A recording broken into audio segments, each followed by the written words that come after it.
Morning, everybody. Welcome to the special meeting of the Infrastructure Task Force Advisory 1. Can you call the roll, please? Mr. Angeli? Here. Mr. Grabsky?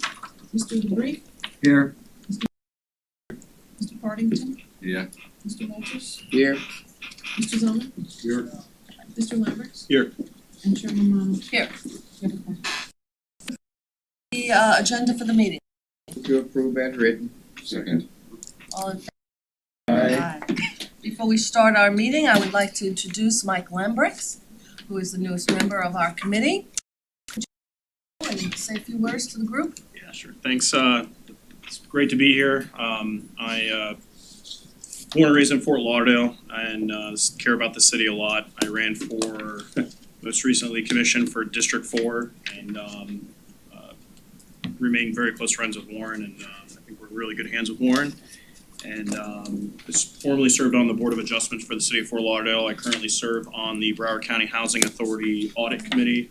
So just want to do whatever I can to contribute to the city and help out and keep this place that I was born and raised in as great as it's been, and really excited to be here and meet everybody and contribute. Great. Welcome. Welcome to you. Okay. So, old business, an update on the comprehensive agreement for the water treatment plant, discussion of the joint workshop, and a presentation by City Representative Hazen and Sawyer. Just to go over, we've had 2 workshops now with the City Commission, two. And getting down into the nitty-gritty of this water treatment plant, all of those discussions.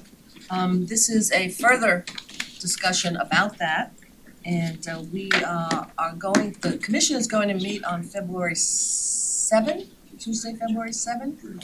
We have a regularly scheduled meeting on February 1, which is the Monday, 6, which is the Monday meeting. Are we still on for that meeting, or will we make that decision today? It is still scheduled based on your regular item, so if you wanted to cancel it, you could decide to cancel it today. Otherwise, it will continue as planned. Okay, very good, just process-wise. And that was question number 1 that we have on our list of questions to answer today. And I asked the question. Okay, good to have it answered. All right, so let's start with a presentation by the city owner representative Hazen and Sawyer. Would that be the appropriate place to Yes, start out? and actually we have 2 presentations that we have queued up today, and there'll be a lot of spacing in between, I think, in order to answer questions. But would like to begin with a lot was thrown on the table in the 2 joint workshops, and I think the ITF had a chance to ask a lot of questions, but those also drove additional questions. So what we'd like to do is, I have a listing of all the questions that you all sent to us, and I'd recommend that we go through the questions that you submitted. Morning, can everyone hear me? Yeah, Mark, we can hear. I think the conference room you guys are in is still muted. Yeah. It says on mute. Oh, yeah, you go first. There he goes. Okay, sorry about that, Mark. We thought we were broadcasting to everybody. So, Thanks, Alan. okay, so I'll go back to. Alan, can I ask you a question? Do you have another copy of all of those questions? I don't know that or is it in our packet? I printed one. This is just, I think I have like 2 or 3 copies that I put together just so we can kind of go through. And so. Can I make a suggestion? Why don't we have some staff that makes so that everybody can be holding one in their hand?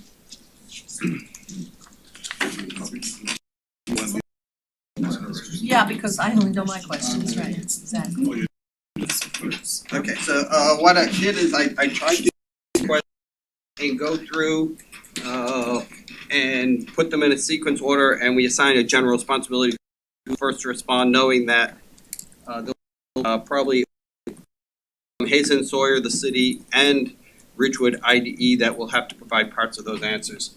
So what I'd like to do is kind of get those off the table first, and at that time I'll hand it over to Sawyer, who will give the presentation for today to address some of the other issues that came up separate from these questions. Is that acceptable Does for that work? everybody? Yeah. Yes, okay, well then just give it a minute because the questions I asked, I don't know the questions everybody else said. Okay. For the record, Shane is here. Did I? For the record, Mr. Grabowski is here. And here. Thank you. I don't think I made it. I got one other copy. Close enough. Grabowski. It's happened before. People like to add vowels. How to change your cultural background? Okay, and it, Could actually pull this. you know, knowing that we only have about 2 hours, I'd like to. Let's get just started, into then it. we'll just hand them around to So the you. first question we already answered was if we make any recommendations, you know, can we February 6th, and then more importantly, can we have the minutes ready in time for 7th? And the answer is no, they will not be ready because they're finalizing and we're publishing the agendas today. So we're already past the suspense in order to even submit minutes. I'd recommend that a representative from the ITF be prepared to talk, you know, as part of the public comment period, if you come to some type of conclusions on what you would like to present. All right, so process-wise, that's how we have to do it. Right.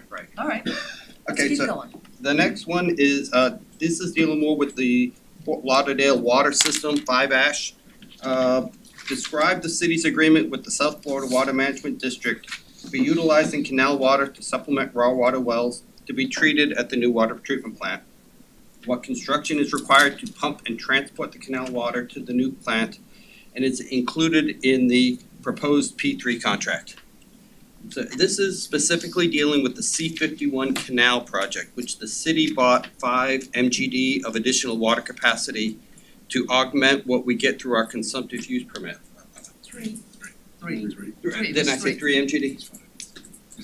Oh, I said, I'm sorry, 3 MGD. Okay, so there is no infrastructure required with that. What happens is the C51 collects water in an old mining site. It builds up the water, and then the water is introduced through that program into the Biscayne aquifer. And so the water at C51 at that project site brings the water into the Biscayne aquifer, and then all it does is withdraw more through the Biscayne aquifer from our existing wells. So there is no requirement whatsoever. We purchase it, and it just increases what is allowed under our consumptive use permit. Everybody got that? Okay, yes, Peter. I just looked at this list of questions, which I guess are a summary overall, and I don't see the questions that I submitted here. Okay, so we'll get to that if there are other questions that are not on this list, all right? And I'm sorry, I don't believe I saw any questions you submitted, so that's probably why they're not in here. And we might have to go through those after we get through this listing or in the discussion if we don't hit them. Okay. Can you pull up your email with the questions? Yeah, Good, okay, good, thank you. All right, so let's keep going. So everybody understands the miracle of the water goes down into the Biscayne aquifer and we pull it up over here and terrific. Okay, the next one is how does the city define the resiliency of 5-ash? And what's the disaster plan if 5-ash is disabled for 1, 2, 3 months? And is the city prepared for a catastrophic event? And a more complex question than it looks at first. I would start by saying 5-ash was built in segments. It was never designed or constructed to a specific hurricane resilience standard. In the 1950s and 60s, we did not have those type of standards as we do today. So we cannot tell you it is built to a category 1 or a category. Now, staff is going through, and they have been going through and looking at particular areas of weakness in the plant and trying to address those. The windows are probably the most obvious thing that you may have seen if you walk through, where we have replaced a number of the windows in there, hurricane windows. But resilience captures a lot of areas. It's the dependability of the systems. It's about the backup power generation. It's about the physical condition of the plant to withstand anomalies. And so we can't put a particular resilient is it? And there isn't a defined definition or way to categorize resiliency. And so that is one of the challenges. The new plant is being constructed to meet the current building code requirements for hurricane resilience dealing with critical infrastructure. to with hurricane. Okay, and then as far as the plant is disabled, there is no backup plan other than we have the Peel Dixie, which can produce up to 12 MGD of water. Typically, it produces less than that. And if we are unable to produce water at 5 Ash for 2 to 3, 4 months, the city would have to, through emergency contracting, make agreements with other water plants or other entities to deliver water to all of our residents. Because we do not have a system that can do that. And so that would be a very complex challenge that we could probably spend days talking about how the contingency would evolve for that. Okay, everybody got that? James? So Alan, that was my question. Yes. And the reason I was asking it, because in my mind, as part of the monetary risk of not moving quickly with a P3 versus less so with an RFP, was what happens? What is the value? What is the risk value? And it makes me a little nervous hearing what you just said. We have a full-blown disaster plan. If we have to buy water, do we know who from? I mean, are those things in any kind of detail, any kind of documentation? It's unlikely that Peel Dixie could provide enough water for this. We would have to purchase, so where do we go? Georgia, northern Florida? Broward County probably. Right. County? No, there are numerous other water treatment plants around here, and we would have to be basically brokering deals. Is it a 1 or 2 day situation versus a 3-4 month situation based on how catastrophic the failure is? And that would come at that time. So we couldn't put a dollar value on that now. If we had a hurricane this year and we had to purchase, I don't know, 10 million gallons a day or something. No, because also if you're dealing, you don't know how it's impacting the other utilities around here. Okay. And so we could very easily end up having to go to northern Florida and figuring out some type of a solution. It gets very complex. There is no one answer to it when you're talking about an emergency situation. Okay. Roosevelt? Yes, I just wanna try to follow up here. Since there is no backup capability, have any of this probability or possibility is already in place? In other words, have we worked out anything with the county or with any of these other water plants that's pretty much set up a scratch after we have the disaster? There is collaboration does happen with them, but there is no contract specifically in place. All the utilities get together and discuss how we can work together. If you're specific contract that lays it out, and I don't know, Abby, we don't have, Abby is out sick today, but. We have a mutual aid agreement. Right, mutual aid agreements Okay. that we do have with other municipalities. But it's just under a broad framework and would have to be basically going out and working with them to see what they can provide at the time and how we can fill our needs, should that happen. Ralph and then Peter. Yes, I do know in the past, like the Broward County has water interconnect around like Fort Lauderdale. So it would be worthwhile to get something in advance, such as a disaster that should come up, that is something that you don't have to go through and negotiate with. You basically can, they have those interconnects. I know they have like 2 or 3 of them around the airport down there. So, but. Yeah, okay. I'd like that, George Brown from Hazen and Sawyer can probably talk about that. And Last time I looked, I believe the city has 10 interconnects with surrounding communities in the distribution system. Whether those interconnects can feed the entire demand of the city of Fort Lauderdale, I don't know.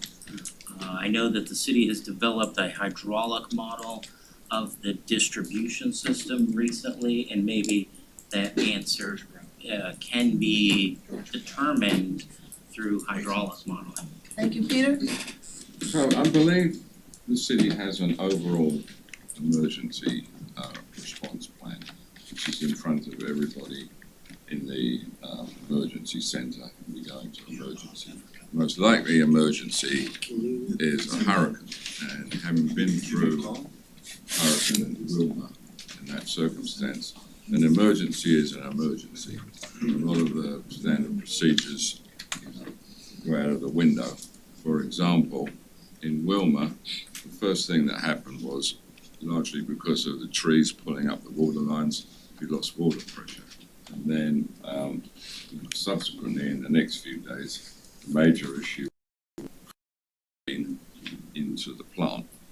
So there's far more than just making the plant resilient. It's dependent on all sorts of other things happening as well. Well, gentlemen, can we just all agree that we should have a plan B, even regardless of this situation? I'm sure, you know, that as Peter says, there are contingency plans, there are emergency connections.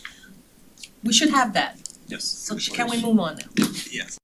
The next question, and I'll ask George Brown from Hazen Sword to talk about gallon per day per capita and plans to lower it or have incentives to reduce usage per capita.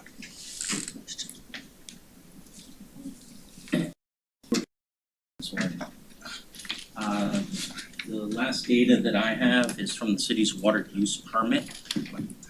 And for permitting purposes, you average 5 years of data. That is a requirement of the South Florida Water Management District. So the 5-year average I have is from 2015 to 2019, and the treated per capita use rate was 9 gallons per day.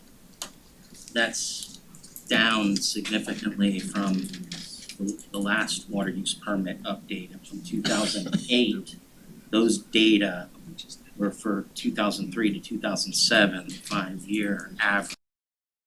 That was 197. So we went from 197 down to 169 during that time frame. The city aggressively works in conservation, and the city participates in a numerous to educate the public. The city has outdoor water conservation programs, a conservation water bill, which encourages people to use less water because the price per gallon progressively increases with greater and greater consumption levels. The city irrigation requires rain sensors to be automatically shut down the irrigation system for projects of new construction.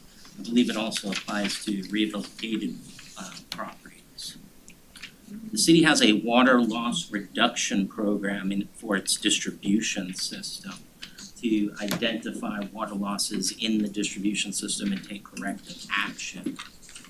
The city also has an indoor water conservation program, which includes low volume plumbing, requires low volume plumbing be utilized in new construction. Additionally, the city participates in the Broward Water Partnership, which is a government service consisting of 19 municipalities and water utilities that collaborate on water conservation implementation. And the city just participates in a host of programs all geared toward water conservation. I can give you a lot more detail. So this gets at one of my questions, which was, is there any evidence if this proceeds, it's projected our water rates would rise 143% over 10 years. Is there any evidence that with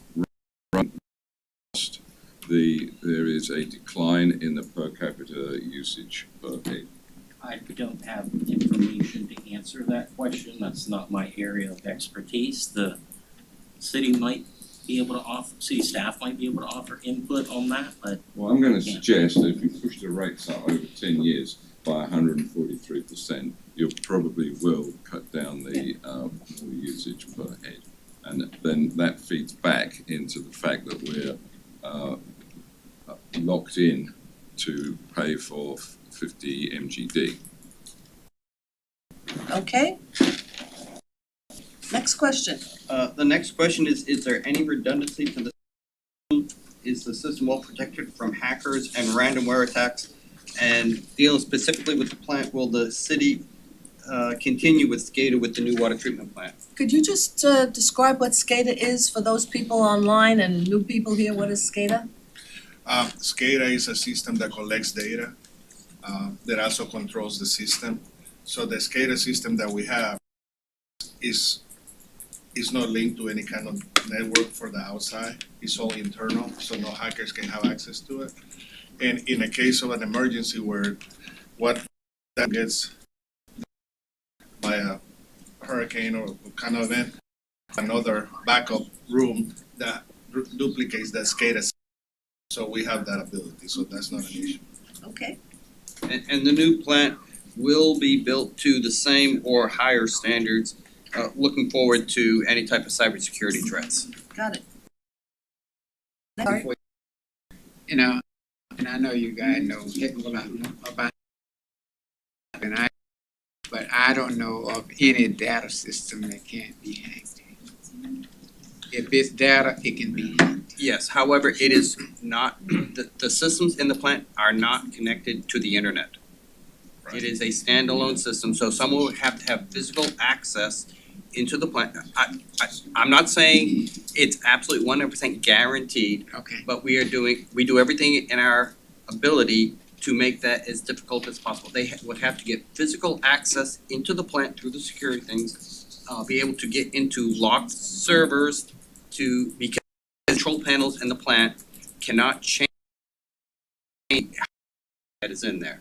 So you have to get into the plant, past the operators, and into a secure room that is limited to, right now, control of like maybe 3 people within all of the city staff in order to hard code change and program. You need Tom Cruise to do this. And there is So, and there is cameras on all those rooms. yeah, so nothing is 100%, but we have so many measures in place to make it difficult for that to happen. And I agree with that. Okay, all right. Now, I'm gonna try and keep us moving along, so Thank you. if I push too hard, you just slow me down, okay? That's okay, go right ahead. Number 5. Okay, the next question is, did the city ever pursue the purchasing of land surrounding the current 5 Ash site in order to expand at that location? And this look at 5 Ash, it is bounded by I-95 on the side, railroad track on the west side, a Broward County dog park on the park, into a point where we have a water tank. So there really is no room to expand unless you're either taking out the railroad tracks, taking out I-95, or taking park property that is dedicated through ordinances. You don't. No taking of park property, okay. So we Next really are question. limited to that. Okay. Is there an alternative to chlorine in your ultraviolet light? Anybody doing that, and can we adapt the P3 at a later date? And this gets into process stuff, so I'm gonna turn to Mr. Bill Becker, who is one of the Hazen and Sawyer experts, and I'll introduce in the presentation today. The alternative to chlorine and ammonia. So provide residual disinfectant in the distribution system. And so they can either be chlorine or chloramine. That's the only two ways. In your case, so UV disinfection is a great disinfectant. We've designed the largest UV disinfection plant in the world. So we're well versed in UV disinfection, but it does not provide a residual for the distribution system. So even if you put UV in, you still need to use either chlorine or chloramine.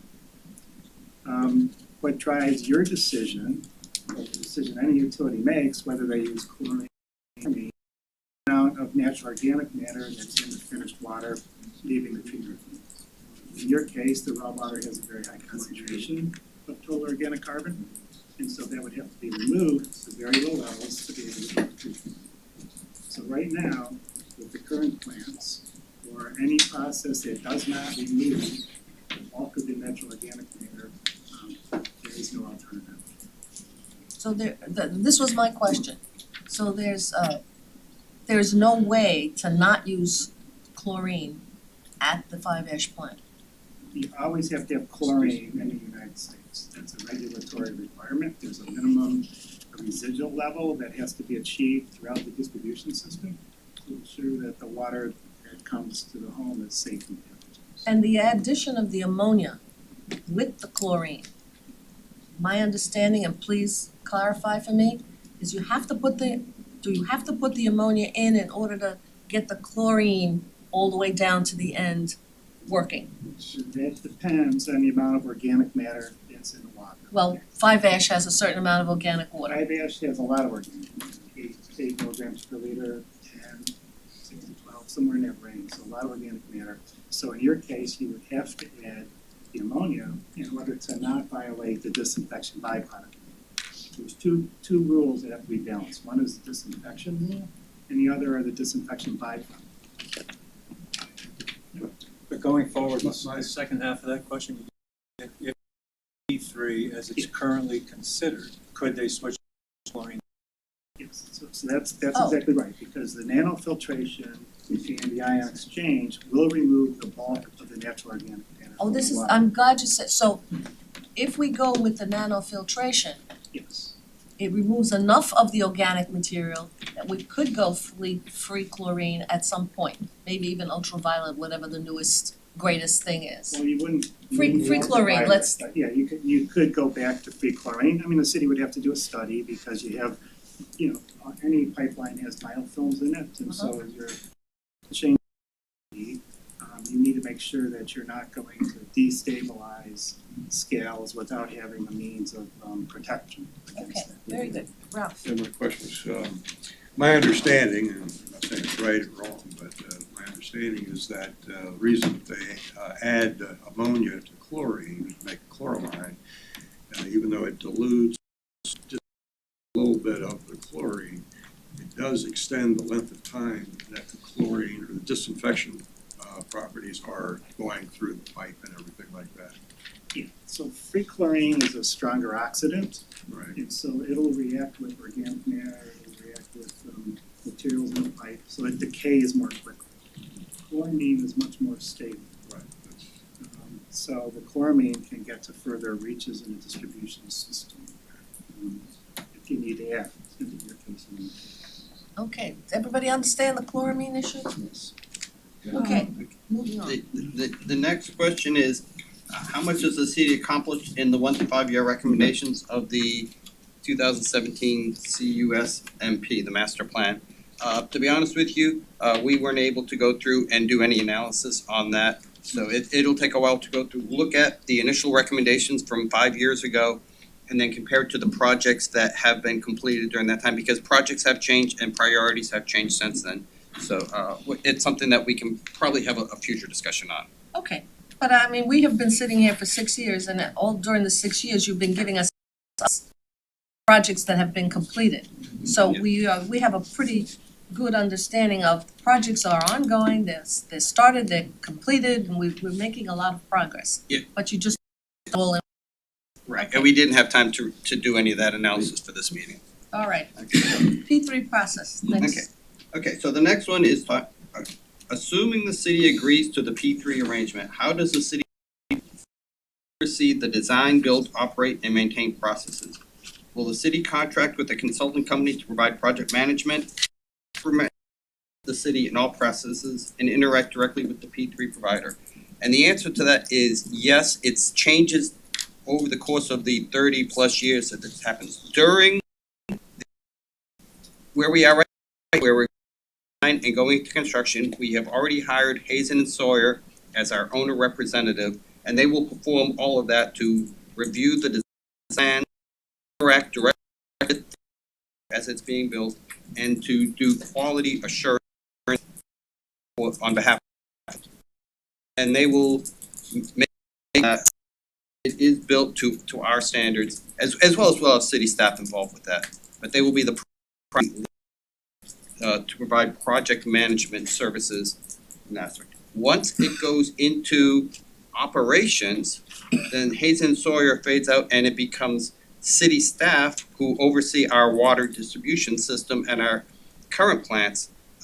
Assistant Director Abby Karam, Miguel Arroyo, who is in charge of the water and the treatment plants, they would take on that role as far as making sure that it complies with how we operate our overall systems. So we would not have a contractor involved or a consultant involved at that time. It's something that our staff would do responsibilities. Okay, Roosevelt, you had a question? Yes, he answered most of it, but as we get older, as well as the system, things need to change. The way we do things will change.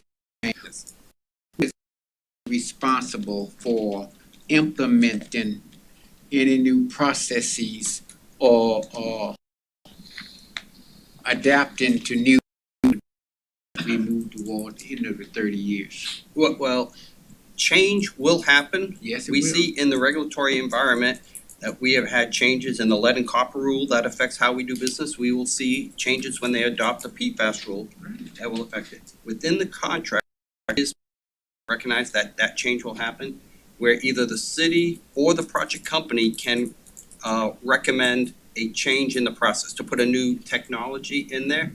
There is a process to evaluate it. The city would agree to what the value or the cost is to do it. You know, if the EPA says you will do this, then we will have to agree on what the change is, the associated cost with it, and there'll be a change order that will occur within the comprehensive agreement to take into account. In some cases, it may affect the dollars, the costs associated with it. In others, it may process change, and we agree that we're gonna do business different. But change will happen over the course of the 30-year contract. Okay, Peter, did you have a question?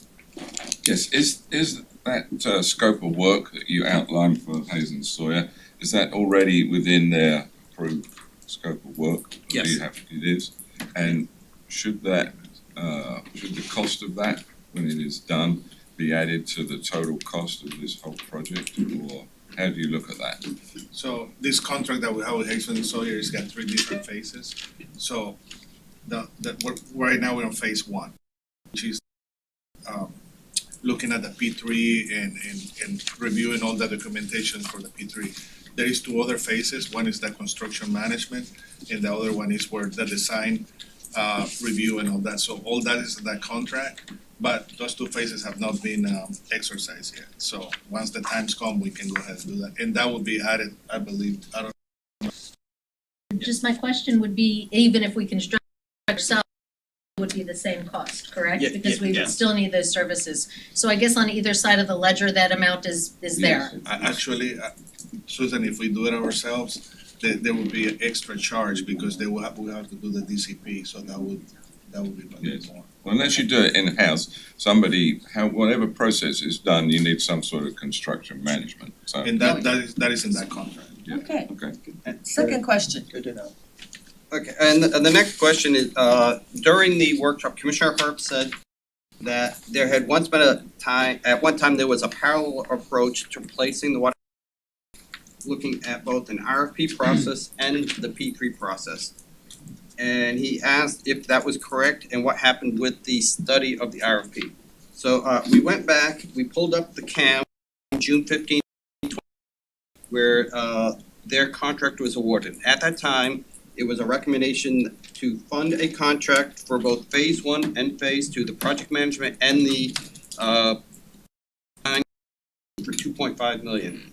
The commission did not approve that. What they approved was a revised agreement, which only funded phase 1, which is the program management that Hazen and Sawyer has been doing, for $250,000. So about a 90% reduction in it. In order to proceed with the basis of design to do a design criteria package would have cost somewhere over $2 million. So we were not funded to do that work, and that's why it never proceeded. So the only thing that we did was $250,000 to do the basic analysis, and then what we use them for to review the P3. And what was the date of that, Cam? That was June 15th, 2021. June of 2021, that's my recollections of Yes. June, yes. So this is one of my questions as well, and that is, let's say you've said how you would have to do a complete scope of work for Hayes and Sawyer to do a design package. Do you have any idea, A, how long that would take before they would be able to put something out on the street? And B, if possible, typically on a large capital project, how long does it take between design package hitting the street and a project going under construction? That last one is very difficult to answer, I know, but the main question is, how long would it be if we put out a design package before that could hit the street? Okay, so I would say that you need to look at, we're saying 2 years optimistically is to get us up to the point they are now.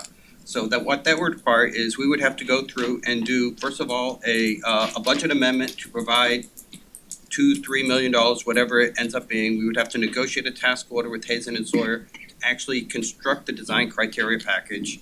Based on the information that we have right now, what we've been doing so far, they've done a lot of the basic analysis, but I think if we take 2 months to 3 months to do that, you're at a minimum of 6 months to put together a design criteria package. And we negotiate them as to the timeline for it. We could the solicitation process to get a design build on board. And you and I both know that it takes 9 months starting the solicitation to awarding a contract for something like that. When we're doing $3 to $4 million projects, I don't know how long it will go through the entire solicitation process for a $500-600 million project, probably longer. So I think that the 2 years that we have been saying to get up to where the P3 is, how long that would be at a best case scenario. That's the answer. Good to know. Okay, moving on. Okay, moving on. Okay, we're through the first side. What discussions, if any, have occurred between the city and other clients, current or past, of the IDE Ridgewood Kiewit team? Were any site visits done at current IDE client sites? And the answer to that is we have not, to my knowledge, had any discussions with them. And within the Public Works, I know that we have not conducted any visits to any of these other sites. So I will add that when EY did their comparative analysis of the 4 proposals, it included some references to those current projects. So you're saying Ernst & Young? I'm EY? not saying they did site visits, but they did what they verified, aware of those projects.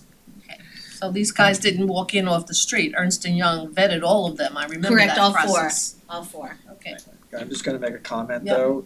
This was my question, and I'm kind of disappointed. I think if you're gonna be spending $500 million to build something, that you would have at least talked to other older or current clients of this team and done a site visit. Just my comment. Duly noted. Can we move on? Okay, yeah. Okay, so now we're gonna move into questions about the new plant design. The first one is presumably only one of the 2 injection wells will be used to dispose of the 15% nanofiltration membrane brine, while the other deep injection well will serve as an emergency backup should the first deep injection well fail, to avoid disruption to the new plant operation. And what I'd like to do is ask Mark Janae from Ridgewood IDE to talk about this. He is on the Zoom call. Good morning. Okay, great. Move away So- from the microphone.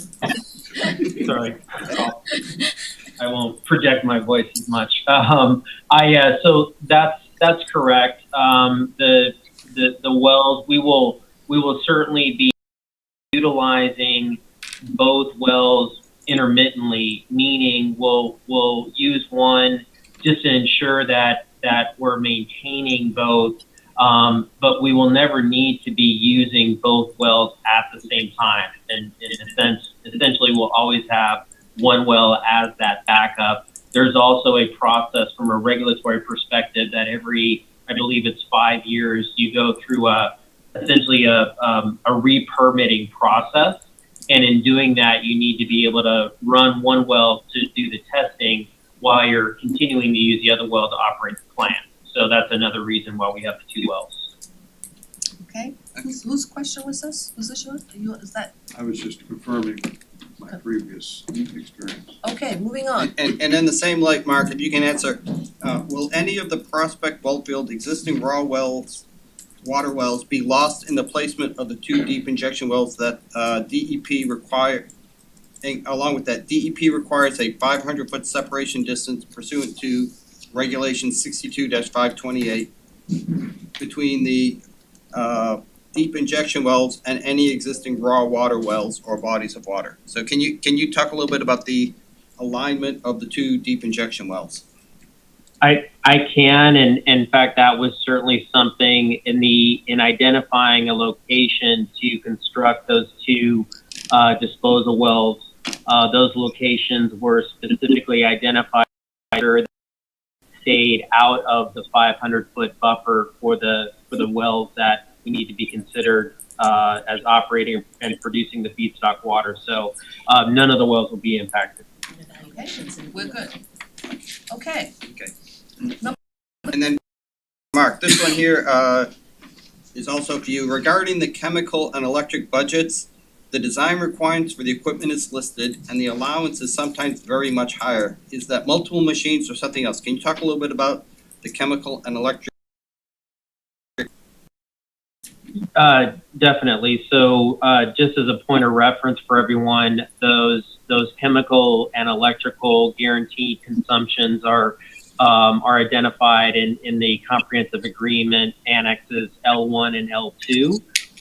And on those, you'll see, as I think what the question is referring to, Alan, the design consumption and then sort of the guaranteed maximum consumption.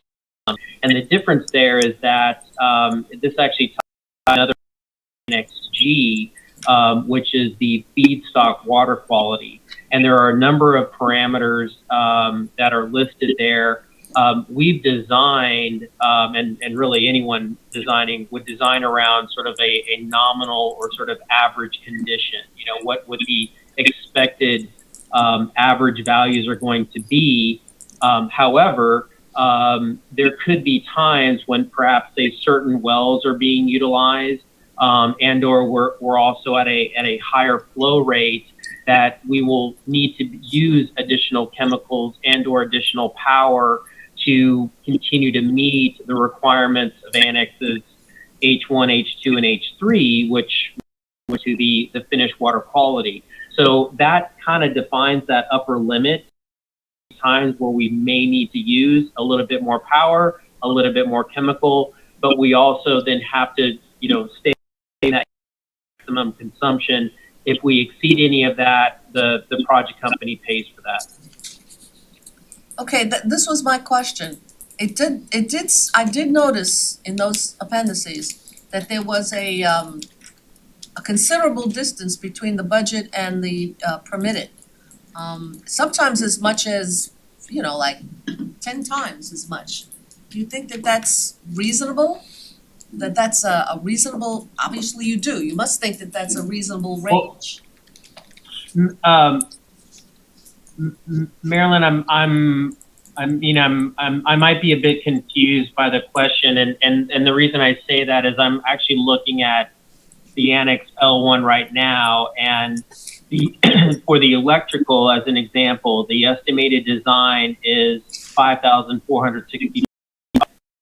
Heat maximum is 7,000. So it is certainly, it is higher, but it's certainly not double. I was not thinking of the electricity. I was thinking of the chemicals. Okay. The chemical ones have a big bump up. And if you're convinced.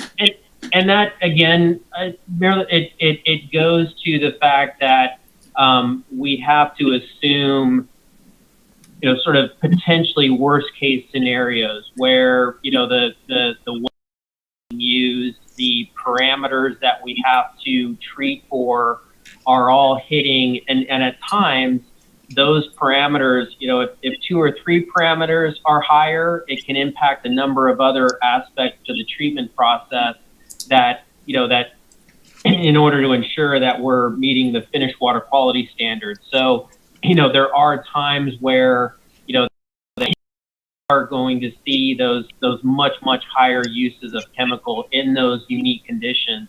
Those honestly should be viewed between, if they happen really at all, because again, nominally, we should be in more around the design consumption.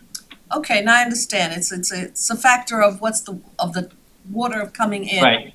Okay. It's having to document kind of a worst case scenario, which everyone hates to do, but it's just part of what we have to do. That answers my question. Thank you. Sure. Okay, at this time, we're gonna switch over to the financial legal agreements portion, and Susan Grant, Assistant City Manager, will be answering all these. First one is clarify the options for the P3 operator and equity partners to exit the deal. Time and permissions needed. So what I have here is that we have an operator in place for 30 years, and the only way that the operator can be replaced is with the city's permission. So there is a process on that. Go ahead, Peter. So this is what I brought up at the joint meeting. This is my reading of this. This is section 12.02. Till the first anniversary, no change of control will be permitted without city's consent. But further on, it says proposed transferee, together with any other entities, must have assets of at least 100 million. If such proposed transferee, the way I read it was, if the either transfer control to met certain criteria, the city could no. So I didn't get to the second part of my answer, but I will. So there's 2 different things going there. One is that financial control, who is the entity, and then the other is the actual operator who's doing it. So the operator can't be changed without the city's consent, and that's typical in most contracts as far as assignment goes. The other piece is the project company's financial investment. They are committed for the entire period of plus 2 years. After that period, after the commissioning of the plant, they would have the ability to transfer their interest to another company. But again, it would be with the city's consent. And Mark or Michael, if you're on, does that summarize? Correct. It's Michael, Susan. It's Michael Albrecht from Ridgewood, everyone. That does summarize it, Susan. And as you started off, this is all was worked with Neighbors Giblin and the city on consistent with, public-private partnerships from, the I-4 project in Florida, the Port of Miami tunnel, amongst others. So again, very consistent with other P3s. So I'm thinking of the thing that happens. We're going to generate a stream of income from this, and then have the ability to sell that stream of income to another party who has not yet appeared in any of this after the 2 years after it's built, that is a potential outcome, but that party would have to be identified by the city and the city commission, and then approved by the city commission based upon the restriction comprehensive agreement. To put this in perspective, Ridgewood has been invested in Vista Ridge, which is the largest water public-private in Texas, and there, we've been invested for 6 years now.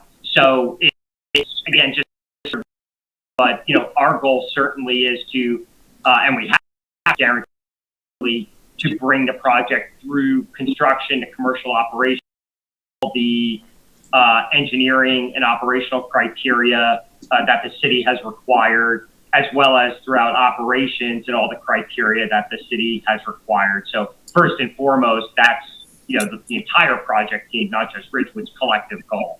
So you're saying even in a circumstance where somebody met the criteria, a Warren Buffett, he wanted to sell it to Warren Buffett, the city commission could still say no to that?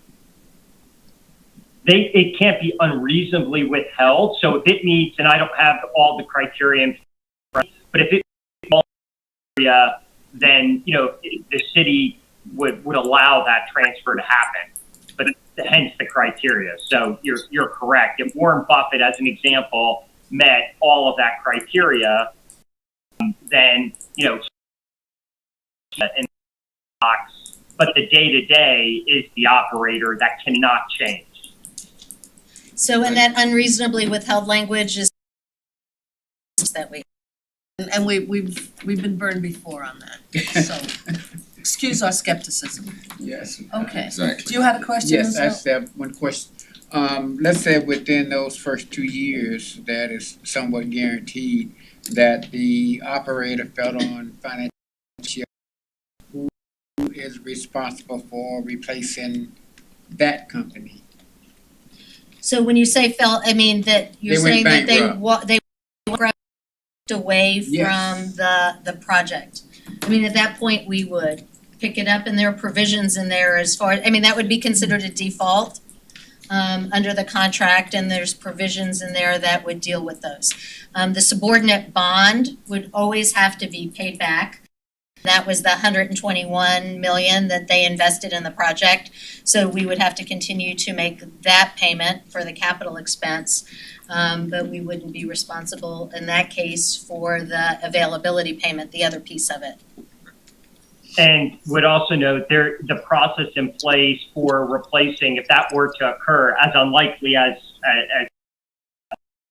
but if it did occur, then there's a comprehensive whereby the city and the project work together to replace the operator. But at the end of the day, the city has full control and the ability to grant a new operator.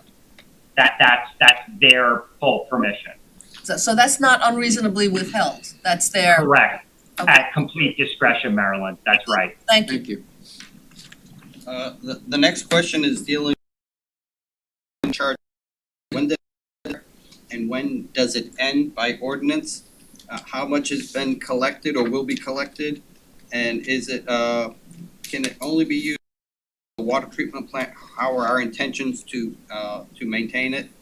And then was it included in the rate structure calculations for just 5 years or for the 30-year calculations? Okay.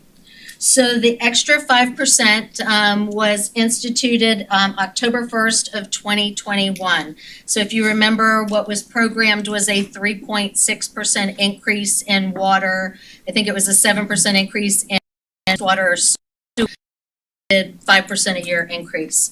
An additional 5% was allocated, and that was to be set aside for whatever we wound up doing ourselves or a P3. This 20, which just ended last September, that was the first full year. The estimated amount is $4 million. By the end of fiscal 23, which is this coming September, that is an additional $8 million to that, and that would be $12 million. And then, so the question is, the new rate structure would replace old rate structure. Old rate structure had 8.6 going, and it was kind of indefinitely. It didn't institute a new rate structure that way. The rate consultant incorporated that 20 million-ish, because that was the first year, I think it was in year 3, that we would start making or incorporated that as an offset to the expense of the debt service. when we issued the bond. So yes, it's incorporated into the rate structure.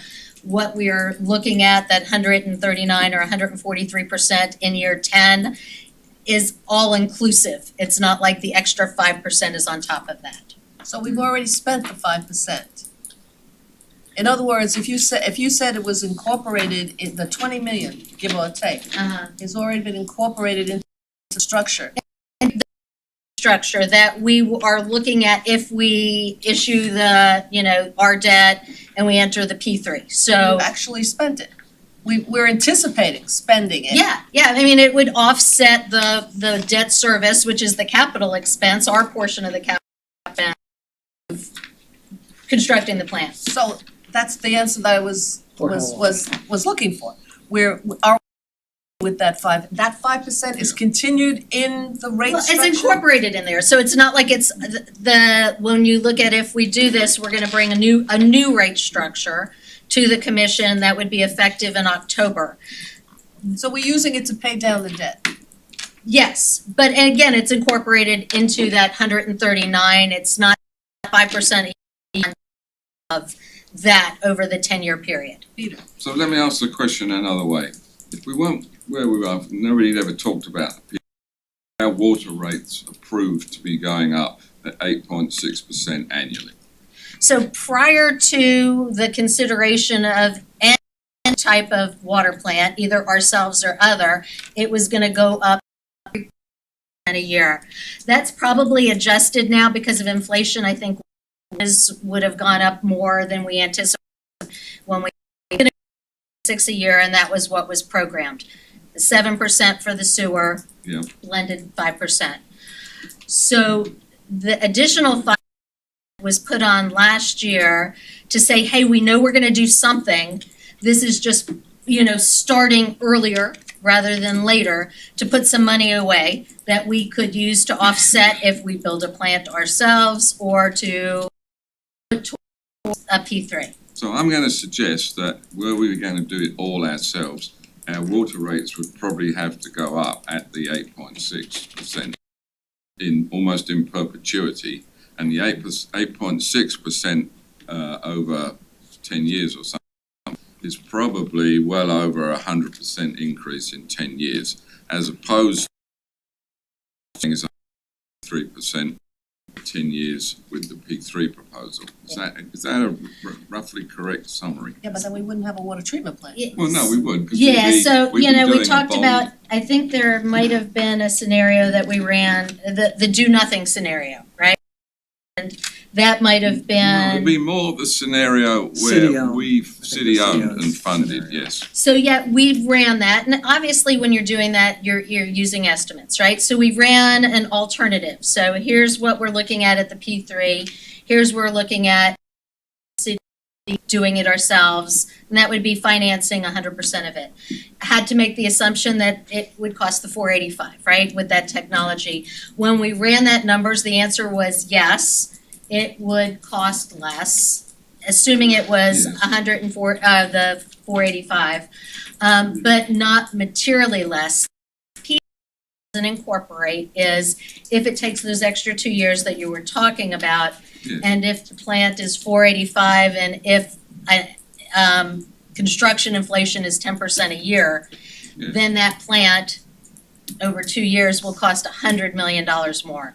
So at that point, then I think any savings, which are small, would be offset, right? But in the most optimistic scenario, our water rates would probably have more than 100% over 10 years in order to fund a new water. Right, exactly, yeah, absolutely. So again, there might be a marginal thing offset by time and inflation. Okay. Continuing? Moving on, would the city provide a more detailed dollar valuation of the AP and particularly the financial risk valued in dollars of delaying the project if the city scraps the P3 or So I think I just answered the second part of that question, which is the financial risk of a delay. The folks from IDE Ridgewood are take that first part of the question. Hi, everyone. It's Mark Janae. So I just from looking at it from kind of an inflationary perspective, if in fact, as Alan mentioned earlier, you're talking about an additional 2 years, you're talking about 2 more years of just an inflationary increase that would probably, equate to something on the order of a 15% higher number. And that assumes only the impact of sort of nominal inflation. If we continue to see the pressures of supply chain, the pricing of certain, raw and or equipment coming from, international pressures, then, that could go up even higher. Yeah. Mark and Michael, I think the first part of the question, though, was the one that we talked about at the last joint meeting, and that was the breakdown of the availability payment. And I know you guys were working on something, Michael said, to provide a little bit more detail on that.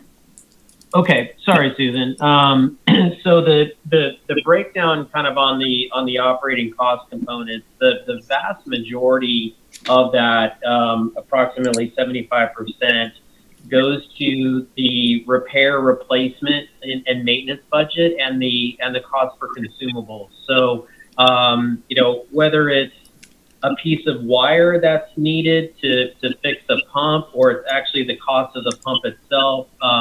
Every so often you'll need to replace and exchange the resin for the ion exchange. You'll need to replace the membranes. All of that is embedded within that 75% component. And again, there's no there's no relief valve, if you will, for us to come back to the city and say, hey, the cost of this equipment, the cost of these raw materials has gone up more than we thought.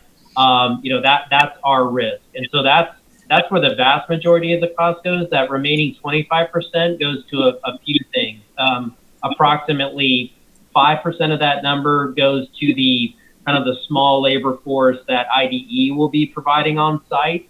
And then about 10% goes to the monitoring and laboratory costs that will be needed for both the testing and monitoring of the feedstock water, but also certainly the produced finished water. And then the last bit of that is kind of the G&A bucket, insurance, the administrative costs of operating and administering the plant and the operation. So, Michael, when we look at the availability, Mark, I'm sorry, who was talking? Mark.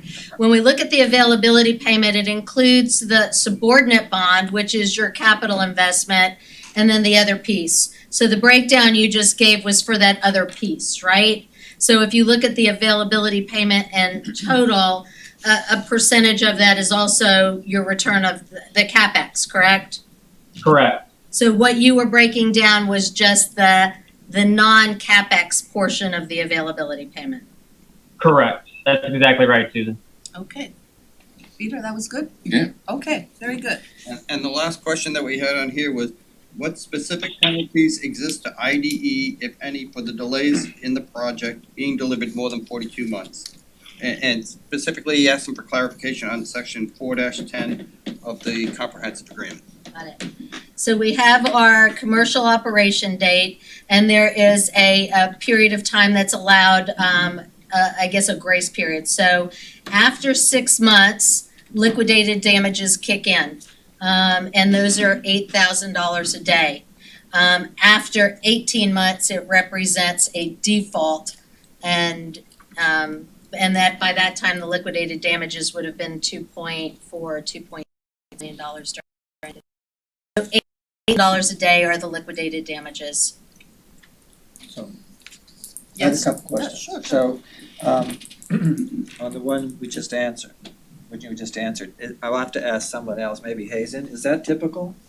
Is that a typical amount, 8,000 a day, in your experiences? We analyze each project separately to determine what the liquidated damages should be. It depends on a multitude of factors. Okay, so we can't answer that. I can, if I may, generally liquidated damages is payment for the staff and costs for any project, I'm not talking specifically about this one, but in the county, the liquidated damages represents payment of staff and others that would be necessitated to, like secretaries or whomever, engineers, on that, as opposed to punishment. It doesn't represent a punishment, it represents a payment of salaries, is my understanding. Is that correct, Mark? Well, Ralph, I could probably weigh in here. I'm Patrick Davis with Hazen and Sawyer, and Ralph, the way the county does it and the way the county attorney has determined it should be done in Florida law, you're correct, it's not a punishment. Rather, it's supposed to be reflective of an actual cost that the city or the municipality would not have had if in fact the project was done on time. So you asked earlier, the $8,000 a reasonable number? Percentage. 8,000%, $8,000? No, It's $8,000 a day. $8,000. But is that a reasonable what's that as a percentage, do we know? No, it's a dollar figure. It's a dollar. It's a percentage of what? It's hard to say. I mean, go ahead. Okay. I can All right, answer it all a right. different way. As a percentage, it's difficult because the impact of a project really has nothing to do with the size of it. The impact is what happens to Fort Lauderdale if the project doesn't end on the time that it's supposed to. $8,000 sounds like a number that the county often uses and several other municipal clients that we have. It's actually usually a little lower than that, maybe $5,000. And it's reflective of, again, those costs for staff to have to maintain it. Or let's say you had to buy water, for example, from Plantation, you have interconnects with all these cities. You had to buy water because they didn't finish on time. Okay. You're entitled to recover those costs. Of the water as well as getting the water? Any cost you. Oh, that's crazy amount of money then. That's not, Right. that's not enough. Well, except that the likelihood your plant is still gonna be operating. Remember, they're building the plant on the prospect site. So your plant's gonna operate. Them not finishing on time is very unlikely to cause you to do that. But Okay. what I'm giving examples of are things that would cost you that you didn't ordinarily have. I understand. So my other question I had was actually back on number 3, Susan, and I've talked to you about this offline. And we touched on it when we first were talking about a disaster plan and what's it gonna cost the city in the event of a disaster. In my mind, not doing a P3 and delaying 2 years if we go through an RFP process, the risk associated with that, if you value that, you'd have to take into consideration the potential risk of a hurricane, some kind of natural disaster or something like that. Right. And to me, that's, that has value, there's a dollar value associated with that. We don't really know, according to Alan, we don't know what that would be because we don't know how much water we'd have to buy or how long, or we don't know. So I guess that was one of the things, because when I raised that question at the meeting, it's like there's a value here, and I want to put a dollar value on waiting 2 more years versus going forward with the P3. And it doesn't really sound like we can do that, but it does seem like it could be very, very high. Well, catastrophic in that case. I mean, what we can know is that inflation is here and We it's know not going to. inflation, So we yeah. kind of got that piece down, right? Yeah. So if we want to quantify anything, we can quantify that. So the risk is the same. I mean, obviously the plant remains insured, right? So we have whatever we currently have that mitigates those risks will stay in place during the construction period and over the next 2 years, right?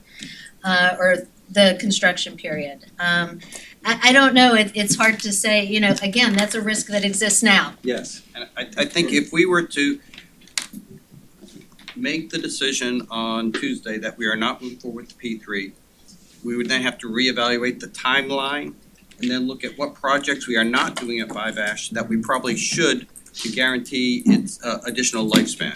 Because right now we're making assumptions that we're gonna have a new plant in roughly 4 to 5 years. And if it's gonna be 10 years, then we probably need to start investing a little bit more into 5 Ash. Got it, thank you. Let's go, Russo. I was in. Okay, Peter? So this slightly gets at that answer. I went back a couple of years on city commission agendas, and I found about 5 million, what I took to be about 5 million a year in total on different commission items that were for capital expenditure on 5 Ash. So I was really looking at it just recently on against liquidated damages. So liquidated damages at 8,000 a day is just under 3 million a year. So I would possibly argue that the total value of liquidated damages should be more like 5 million a year. And at least that is the cost of not proceeding quickly. Okay. All right. As I recall, a couple of years ago, before we were into this, we were talking about spending a lot of money on 5-ish to keep it going. And we were talking $30, $50 million just to keep it going. So again, if we do not go P3 and if we do not act quickly, we may have to revisit those numbers to keep it going again. So it's a lot more than just the inflation risk. There's the risk of, okay, if we're gonna delay, we gotta do some more heavy duty work on 5-ish than we anticipated now. You know, when when we talk about hurricanes, we just think of wind damage, you know, it's gonna destroy, but there is flooding too. In flooding, the new facility is gonna be built in such a way that it's gonna be raised, so there is, less probability of a flood. So 5-ash is not like that. Okay, have we gotten through all the questions? Peter, were That there is any? also- I'm sorry, on the questions that we've gone over, do any of the committee members have any additional questions? These are for IDE. Are they on the line still? There. We are. Good morning. So what was the rationale for the ID team not to offer a margin of error in your original proposal?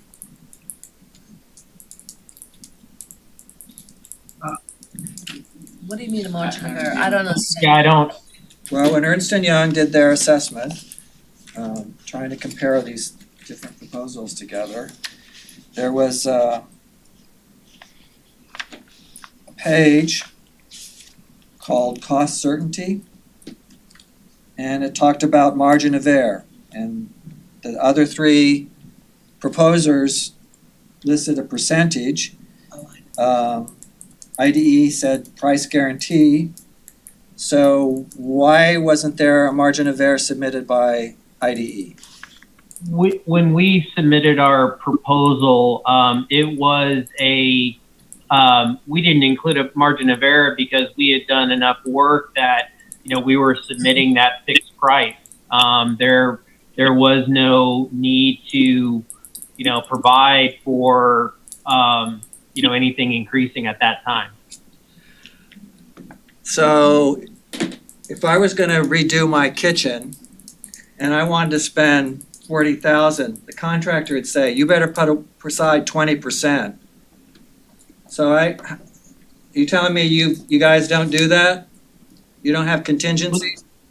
We do have a contingency, built into that fixed price, but I think not.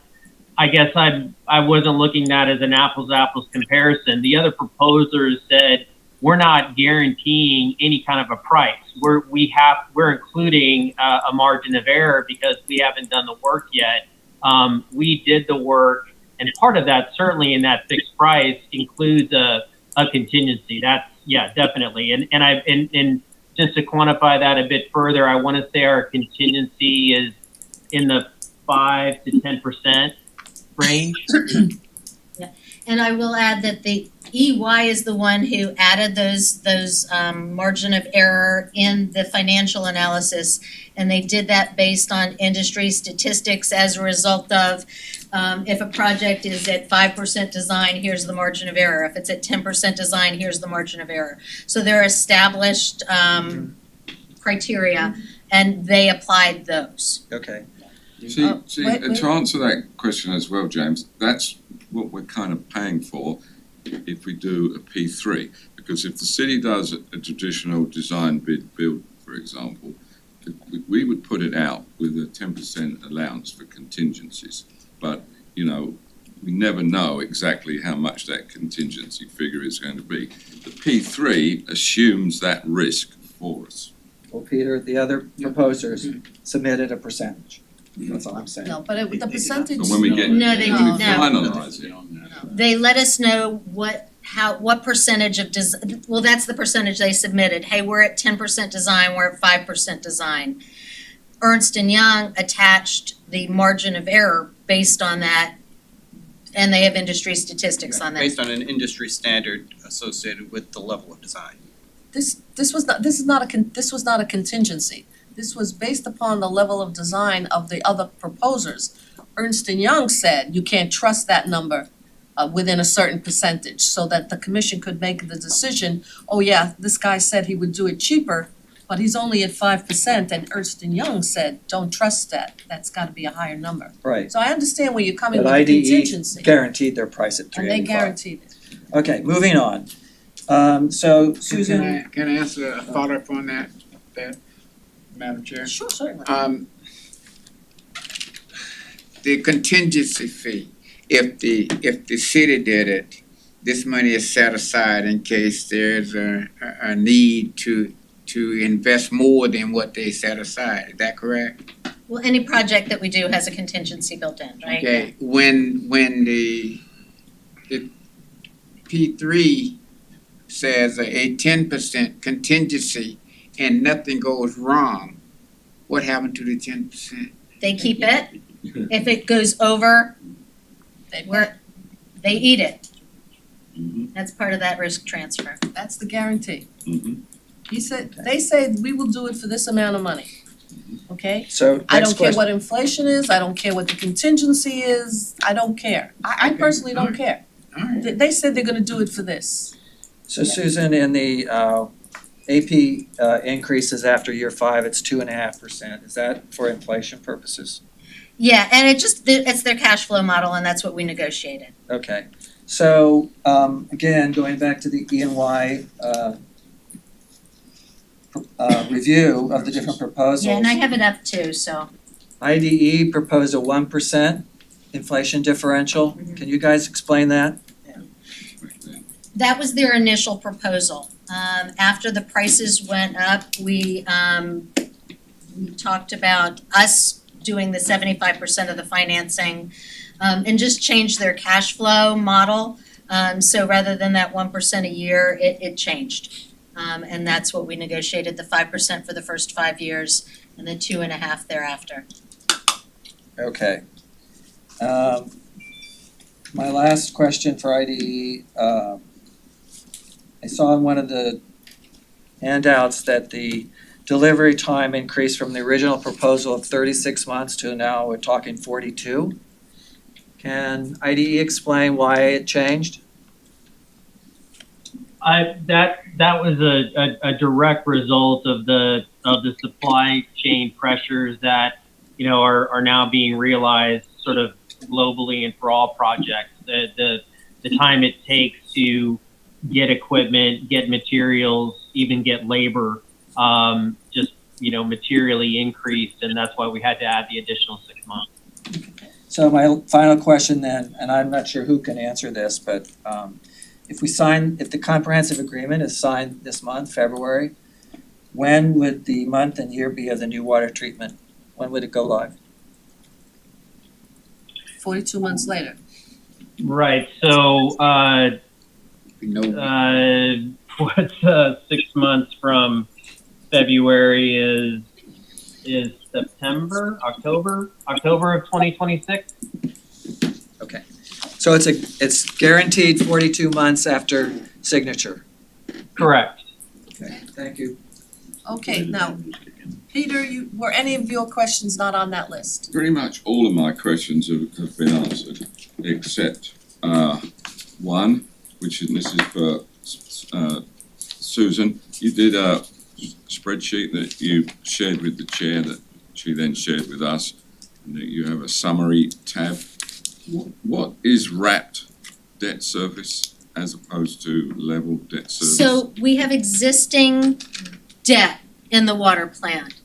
So typically, so that would wrap any new debt around it in order to create level debt service. So, if we have some debt service that only has 5 years left, it might be the new debt has smaller debt service in the first 5 years and then larger thereafter in order to create the next 30 years being even. The downside of that is over time, you're gonna have more interest. The situation that would result in the smallest interest is just level debt service from this point forward. But sometimes we wrap in order to create that kind of level debt service. There's also the ability to capitalize interest over the first X number of years. Again, that would lower the impact on rates over the shorter term, but longer term, you're gonna wind up again with higher interest and more on the rates. I think what we had talked about is if we proceed with this, the first people I'm gonna be calling is the financial advisors and the rate consultants. The financial advisors to come up with a new set of numbers, and then the rate consultants to come up with some scenarios. And I think, Marilyn, you had asked that at a future meeting, we present those to you. Yep. So again, what I've run in here is just level debt service. I mean, that way it's just consistent over both of those scenarios, but there are options and pros and cons on both of them. Well, that's way beyond my Econ 101, so. Okay, so, Very good. we're good? All right, we have now gone through, And what we'd like to do now is, one of the big questions that seems to still linger coming out of the workshop is the question about inconsistencies between the Corolla report, the Reach report, and everything. So what we asked Hazen and Sawyer was to specifically focus on that and give you a very short presentation on how there is consistency in it. And the presentation, we're asking you to be a little succinct on because we're running short on time. But will be given by Dr. William Becker. He's talked to you previously and been on the town halls. He is one of the premier folks in Hazen and Sawyer who has been involved with our discussions. He has served on the EPA Science Advisory Board and is a professor at Columbia Water University and the University of Colorado. So he'll be leading the discussion. We have the rest of the Hazen and Sawyer team that you've all met before to answer any other questions you may have. okay, Professor, those are impressive credentials. Thank you. Thank you, Alan. It's a pleasure to see you all again. So we've been asked to summarize the available scientific and engineering material that you have at your disposal here. And that really comes down to three main reports. The 2017 Reese Master Plan, the 2019 Corolla reports, and then the 2021 Reese Technical Memo. And then with that, you'll be able to make broad conclusions as to what the record actually says. So next slide, please. So starting with the Reese Master Plan 2017, they look at, started here, I'm just gonna quote a few things right out of the master plan itself. It says, many of the equipment and mechanical items for the lime softening system are at the end of their useful life. Additionally, the majority of the electrical power distribution system is out of date and in need of replacement. So we talked all about the equipment and electrical and said it's out of date and needs replacement. Okay, next slide.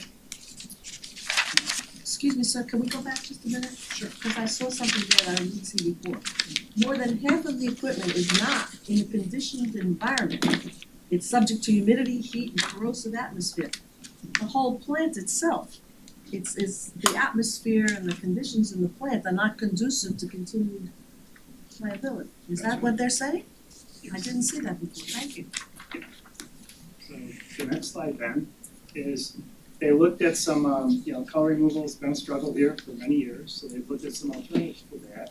And the master plan team recommends conducting a GAC pilot study to gather the appropriate effectiveness, efficiency, and design criteria. They further state that the feasibility of GAC is recommended by pilot testers. Recommended to be confirmed by pilot testing. They identified option 2B, which is new ozone and softening in GAC is included in case GAC process alone is infeasible due to rapid consumption by the raw water total organic carbon concentrations, like I talked about earlier, the GAC is quite high. Another section of the master plan says pilot testing ozone and GAC is the preferred color removal process to confirm cost viability. So they recommended all that. So next slide. Then they went on to say, with the current fly ash water treatment plant being over 60 years old, building a new innovative water treatment plant may be the best option for the city. So this is all out of the Reese master plan. The advantages of building a new water treatment plant are significant versus renovating the old fly ash water treatment plant. A new, innovative, and robust water treatment plant will produce improved water quality, greater reliability, easier operation, and lower maintenance costs. So that's summarizing what key findings were in the Reese Master Plan of 2017. Next slide. Before you move to the next slide, you use the word may. Use the word what? You use the word may be the best. Is there something that's challenging whether that is the best? I'm just quoting what the plant, what their report actually said. And we didn't do the report, I'm just, this is our analysis of what the report actually says. So the next slide gets into the Corolla report. So, the city put out an RFP, Corolla then did a study, and as part of their report, they stated the primary water treatment plant processes have also exceeded the predicted useful life. Much of the water treatment plant equipment is old and antiquated technology, including electrical equipment. It was determined that continuing reinvestment of significant funds for the long-term use of existing facility originally constructed in the 1950s, while possible, is not prudent nor recommended. So, two different firms studied this, and they both essentially said the same thing. Well, and to your question, we're no longer talking about may. By the time we get to Corolla, they said he's not recommended, so it's definitive. Yes, but if you were saying may and I'm saying otherwise, it creates, There's room. to me, it creates a debate as to what is. And then I'm saying, I agree Okay. with you, in the Reese report, you could have said, there's room for debate. May, shall, Yeah. maybe, yada, yada, you're absolutely right. But by the time we get to Corolla, who's the second iteration, there's no may, maybe, there's, is not recommended or prudent to continue with this. So they're pretty definitive, I would say. And if I could add, because I was actually part of the discussions when they were putting together the 2017 report, they were saying that we needed to look at it further. The scope of the utility strategic master plan covered the entire utility, so they could only devote a small amount of attention to the plant itself. So that's why I think you see the term may, because they said you need to look at this further. And by the time Corolla looked at it, Corolla It was was pretty- to take it to the next level as far as looking specifically at the plant. It was just a water plant. right, so this is clarifying for me, very much so. Okay. And so then the next slide. So Corolla then did a small-scale research trial that was conducted at a remote laboratory facility using water from the fly ash facility to determine the viability of the GAC. So they took the samples, they sent it up, they did the testing, and then the report goes on to say that the results of the carbon removal experiments indicated that GAC was not a viable treatment alternative. Although GAC was able to remove the carbon, it was exhausted to the point where regeneration or replacement was required every few days. And you cannot operate a water plant replacing the carbon every few days. Okay. Next slide. So the recommendation section stated that they reminded the city that a key objective of the utility vision, as noted in the 2017 master plan, is for all of our water treatment facilities will be state-of-the-art by 2035. State-of-the-art implies the most recent stage in development of a product incorporating the newest ideas, etc. Of the three shortlisted technologies, the most state-of-the-art technologies are included in Scheme 11. And Scheme 11 is the scheme that you're debating right now. So the report says, based on the analysis and evaluation described herein, it is recommended that the city proceed with design and construction of a new state-of-the-art water treatment facility at the Prospect Wellfield site with a proposed treatment process consisting of a combination of nanofiltration and ion exchange. So that's the Corolla report and what it said. So next now. So then, after this report was issued, Reese went back and did a pilot study and issued their findings.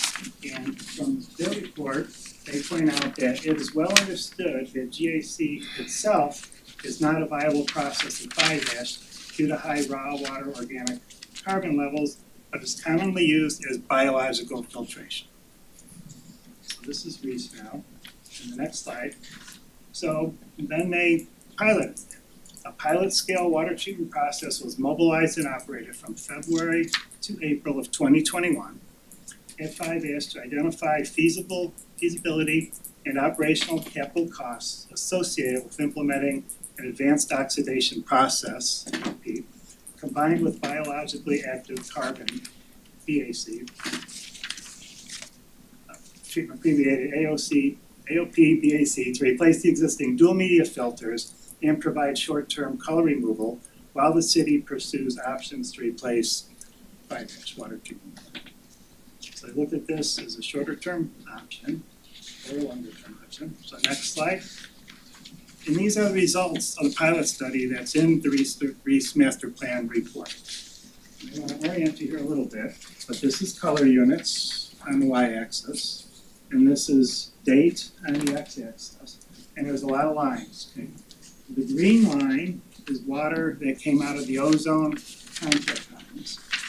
So that's the ozonated water, and so you can see that the ozonated effluent had pretty high color levels. They've been buried widely. Right? And then these four lines at the bottom are all BAC, biologically active carbon, filter counters. And in order for this to meet the goal, all of these lines would have to be less than the red one. So their pilot testing showed that ozone and biologically active carbon would not meet the color. So that's a summary of all the available technical and science information right now. So the next slide, this shows the problem with 5-inch. This is line carryover solids and flow meters and other pieces of equipment that commonly occurs and has occurred for many years at 5-ash. Several studies dating back to the 90s looked at this, and with the process you have right now, that's the issue that you have to deal with. So the next slide. Broad conclusions that you can recommend, you can get out of reading the report is that replacement of the 5-ash technology has been consistently recommended by both Reese and Crow. Replacement of the 5-ash infrastructure has also been recommended by Reese and Crow. While a later Reese pilot test of a new treatment option included capital cost for refurbishment of 5-ash, there was no testing of the condition of assets mentioned, and a definition of the resultant useful life of the refurbished plant was not offered. It appears probable that the study considered refurbishment in the context of the short term. Regardless, the later Reese pilot study demonstrated an inability to meet the city's color goal with the ozone BAC technology. Hence, prior studies and planning could support a decision to construct a new water treatment plant, regardless of implementation method or vendor, and to utilize significant nanofiltration technology. There are no competent scientific engineering documents to support an alternative decision at this time. Should such an alternative be desirable to the city of Fort Lauderdale, it would be incumbent upon the decision makers to commission a study and document the reasonableness of such an approach. Who's the board? And that's it. Wait, that was a question. I'm sorry. That was Yes. a question. Yes. It said the board concluded. I'm trying to determine. Broad conclusions. conclusions. Oh, I'm sorry. General got a broad board for you. conclusions that you can get from. My bad, my bad. Okay, Well. historically, that was very, very good. Thank you so much. Okay, And now, as there have been other issues raised up. We've been asked, Mr. Boyd Corbin is here, and he will be joined by Mr. Bob Bowcock to also discuss with you the findings of the REACH report. And so I'd ask, I think you all generally know Mr. Boyd Corbin, but if you could just introduce yourself for the people who may be listening online as you start. Yeah, I'm Boyd Corbin. I ran for mayor of Wilton Manors a couple times. I've been a water activist since 2018, since I did some testing on the water and it really came back badly. One thing in the beginning I want to point out that I did not hear the word bromide from the Hazen people. And that is one thing where the Reese report and the Reese pilot study completely disagree with Corolla. Corolla never did a pilot test, actually. They did a quick lab thing. Okay, 5-Ash was built in 1954. It's built like a fortress with extra thick concrete from top to bottom. The entire structure can easily withstand a Category 5 hurricane once 2 minor upgrades are done. There's some plexiglass skylights in the generator room, and the front door has about 50 feet of non-hurricane windows. Easy fixes. My 20-year-old house with a wood roof is designed for 140-mile-an-hour winds. 5-Ash can certainly handle a Category 5 storm, which is 144 miles an hour. The areas which hold water, I don't know what they're called, are also made of very thick concrete and have cracks. They had cracks years ago, but they were fixed with a type of epoxy. I was very surprised at the good condition of the entire plant, right down to the modern computer systems called SCADA. One of the 3 water storage tanks was torn down and rebuilt in another location. There are about $9 million worth of Caterpillar diesel motors and generators that are about 50 years old and should be replaced. A city employee 2 days ago during the tour said it was about $100 million. But I called the city's vendor, who told me the truth, $9 million. During the tour, I asked to see any areas that needed repair, but they couldn't show me anything. Last week, Hazen and Sawyer, the city's engineering consultant firm, used a 12-year-old picture of a concrete beam with exposed rusted rebar to convince residents and the commissioners that 5-Ash is falling down. But that was repaired a long time ago. Only 3 major upgrades are needed for 5-Ash to put out clear water. And we've known this ever since Dr. Reese did a 2-month pilot study at 5-Ash in 1992. First, we need a $50 million ozone system to get rid of 60 to 75% of the dirt in the water. That's what the Reese pilot study concludes. An ozone system could be leased if needed. Currently, there are 22 swimming pool-sized open filters that hold a couple of feet of sand and anthracite, which is coal. This is only filtering out about 20% of the dirt. It is changed every 5 years at a cost of $2 million per year. If we simply swap this out with GAC, carbon, costing $10 million a year, the 2021 Reese pilot study claims we would have crystal clear water, color unit 6, coming out of 5-Ash, since ozone and carbon would remove 90% of the dirt. The last upgrade would be a $10 million modern lime injection system, which is apparently needed if we switch over to ozone and carbon. As you saw in the pictures, it gums up the works. Of course, there's some electrical things that need to be done, but the plant's running now and it seems okay for the time being. It would have to be okay for the next 5 years anyway. That's all that would need to be done. $80 million in total. I can't figure out where the additional $100 million would go. Of course, the extremely hazardous rail car of chlorine needs to be removed, which has been a priority over a decade. One water storage tank at the north end of the plant has already been torn down and rebuilt, south of the plant. This leaves over an acre of empty space which can be used for ozone and any other upgrades. GAC carbon is made from coconut husks. Once used up, it is regenerated by heating it up in a kiln to remove dirt so it can be used again. Same thing with lime. This is the most sustainable option available. The unsolicited $666 million bid to build a new water treatment plant 4 miles away from the water distribution pipes is entirely based on the 2019 Corolla report, which has several intentional mistakes. It ruled out using ozone for the lame reason that there might be too much bromide in source water. The 2021 Reese pilot study corrected that mistake, saying there is no problem with bromide and ozone can be used. To be clear, Corolla Engineering was hired to perform a 2-month on-site pilot study at 5-Ash. But they merely shipped some source water to a lab after they ruled out using ozone and carbon to filter water. Corolla falsely stated that carbon would cost $158 million each year since ozone wouldn't work. Carbon needs ozone to work efficiently here in South Florida due to the high levels of natural organic material in the water drawn from the Biscayne Aquifer.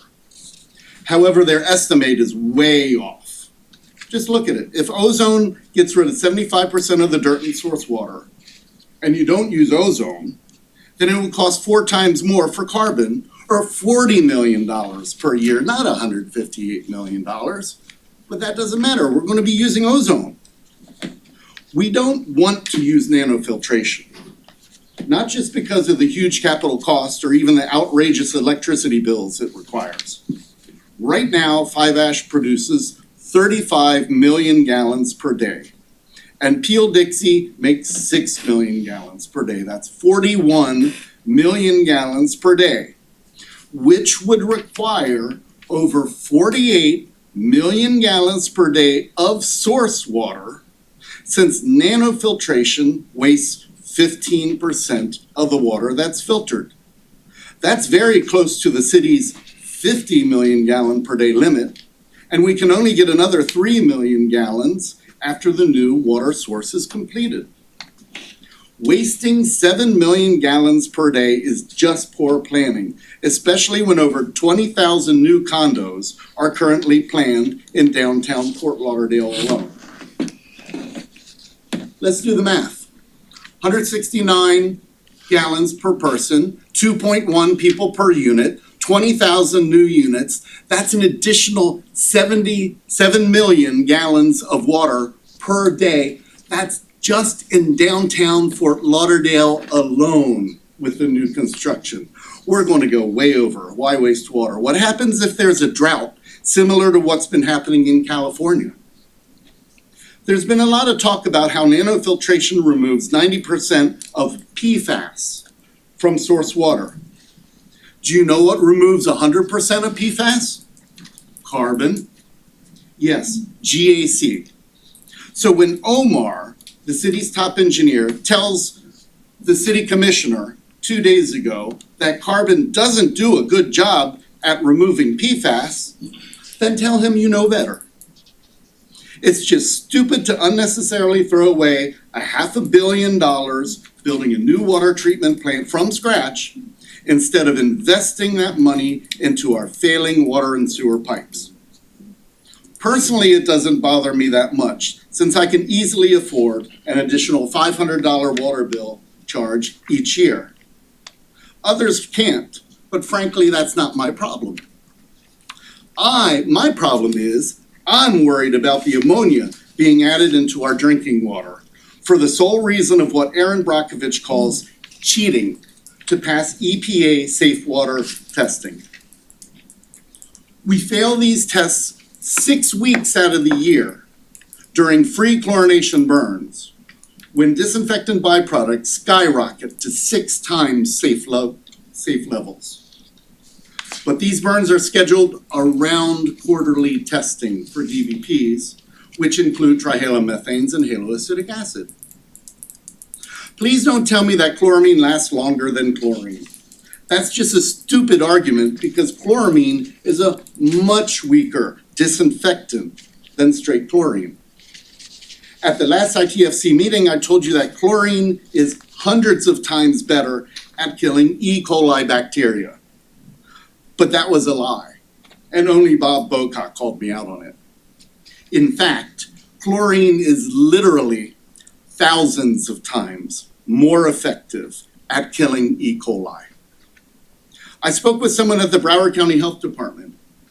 Did you know that there's a new case of Legionnaire's disease in our county every other day? And that's just the reported cases. Chloramine is not only also much weaker at killing Legionella, but people with HIV and chemotherapy patients can't drink chloraminated water because it doesn't kill enough bacteria. They have weakened immune systems. Let's look at the direct effects of chloramine on humans. 1% of people have severe reactions to chloramine, which can cause rashes, asthma, and their hair to fall out. These people need to rinse off with bottled water after they shower. I fall into the category of 35% of people with moderate reactions to chloramine. Itchy skin, irritated eyes, dandruff, these are just some of the things that I know about. The EPA has never studied the effects on humans of the disinfectant byproduct chemicals that chloramine creates. Never. They've studied DBPs from chlorine for about 100 years, but not chloramine. Sure, we know about some of the bad chemicals created, but chloramine produces over 2,000 chemicals, and we only have names for 600 of them. Many people use cortisone and other medications to treat symptoms caused by exposure to chloramine, and these medications have harmful side effects. Simply put, it's barbaric to dump ammonia into city tap water. Now, the intended result of adding ammonia to chlorinated water is to create monochloramine, which is a disinfectant that kills bacteria. But the ammonia never fully mixes, and the free ammonia in our water system is the perfect food for bacteria. If there's too much chlorine in the water, you don't make monochloramine. You get dichloramine. And if there's even more chlorine in, then you get trichloramine. These are poisons.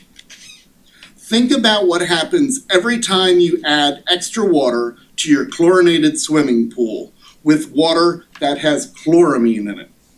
What do you get? Trichloramine, poison. Monochloramine is a very unstable chemical and will change to di and trichloramine as it travels through the city water distribution system. This depends on pH levels in the water, heat, and turbidity, which are constantly changing. 5 years ago, I bought a big $2,000 whole house filtering system which has 4 cubic feet of carbon inside of it. I thought I was safe. But last month, after talking to Denise, the president of the 20-year-old group named Citizens Concerned About Chloramine, I found out otherwise. She has a PhD in biochemistry and almost died from her city tap water. Chloramine is very difficult to remove from water, even with the best filters. And I found out that your body absorbs much more chloramine when you inhale steam from cooking or hot showers. So picture this. My hot tub is a couple inches low on water. I use chlorine as a disinfectant. I'm creating lots of trichloramine when I top it off with chloraminated water, which I soak in and breathe. Dr. Warren Sturman is a new city commissioner. His campaign flyer says he's a cardiologist, but his receptionist says he's a primary care doctor. Either way, he of all people should know better than to vote for this P3. But chloramine doesn't just harm people and their pets. though some pets are smart enough to refuse to drink chlorinated water. It's much more corrosive to both metal and PVC city water pipes. It's bad for O-rings, which ruins plumbing in houses and businesses. And don't tell me it's safe since 20% of Americans are forced to use it. There are many cities and small towns that have discontinued using chloramine after they found out how bad it is. It is illegal to use chloramine as a disinfectant for water in Tennessee. And don't believe the for-profit P3 people when they said last week they might stop adding ammonia to our drinking water if we can pass safe water testing without it. That's ridiculous. There are different types of membranes that are used in nanofiltration, and I guarantee you that they won't use a more expensive one that removes more dirt and costs more to operate. Remember a few months ago when city utility staff was asked if ammonia would be added to our drinking water as part of the proposed P3, and they pretended not to know? Why on earth would we want to commit to allowing a private for-profit company to save money by using ammonia in our tap water for the next 30 years? If we do a better job at filtering drinking water, then we would not need to add ammonia. So it doesn't matter if you're rich or poor, chloramine will get to you. 5 years ago, a couple worth hundreds of millions of dollars invited me to lunch to figure out how to get safe water to come out of the shower head in the penthouse apartment they rented. They weren't happy when I told them there's no way, and they eventually moved out of town. The only water for a safe shower is for the city to stop putting ammonia into city tap water. Now, I have on the handout, I show you, it took me 1 minute to Google search and find this thing where it says PFAS in drinking water, and it shows carbon is the best. I also called out Bill on saying that chloramine is better at dealing with Legionella. Now's your opportunity to say, Boyd, you're wrong. You're completely wrong. Say it again. Tell us that chloramine is better. Miss Allen, excuse me, yeah. Alan, this presentation you put on the agenda, can you summarize for us? I'm sure you I'm got done. more. Oh, you're done? Okay. Yeah, I'm done. All I'm right, just I summarizing. wanted to make sure And then you we're were going to okay. Bob, and Okay. Bob has some So things I have to a say as question well. for Alan. Alan, what information did you want to impart to us, since this was part of your presentation? Could you summarize it? Because that was a lot. That was a lot. It was a So lot, it's as- written down. As we are moving into this decision, the commission has received a lot of information from the city staff, from Hazen Sawyer, our owner representative, and from IDE Ridgewood. And several of the meetings, there has been people who have brought up other perspectives as to what they feel the city should do. So in order to provide transparency and allow everybody to have an opportunity to put the cards on the table and give information to the commission as they prepare to make a decision, we have been asked to provide them an opportunity to present Mr. Boyd Corbin and Mr. Bob Babcock to prevent a presentation with their recommendations as well, so that you can also hear from them and not just from city staff. So it is only for information purposes for them to present to you. If you choose to question them or ask any follow-on questions, you are free to do so, but it is strictly up to you. They are allowed to present the information, and then we will move forward on Tuesday as planned.